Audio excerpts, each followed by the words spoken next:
lidt. Kan du lave sådan et her? Her er så et langt stykke papir. Du tager papiret med din højre og venstre hånd og folder det midt på. Sådan der.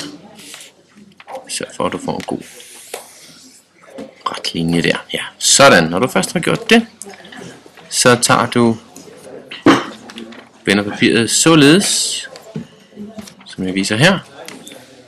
Så folder du fra midten og ned, så det følger linjen. Således. Og det samme i den anden side.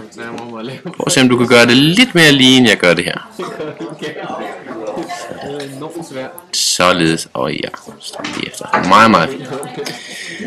Og så folder du den yderste flap ind over. Ja, det gør jeg heller ikke noget. Du gør dig lidt mere umage, end det jeg gør her. Ellers så bliver det en dårlig flyvemaskine. Nu prøver jeg at gøre den anden side. Ja, det er lidt dårligt, det jeg laver her, men prøv. Og fold den øverste flap igen. Ja, således. Når det er gjort, således, så folder du den igen på midten. Folder den sammen. Sørg for at trykke rigtig godt og rette lige spidsen ud, hvis spidsen skulle være blevet trykket flad. Ja, så vender du papiret således og folder. Ja, som du kan se på billederne siger faktisk det hele. Og vender den om og folder på den anden led. Og således så er du klar til at flyve.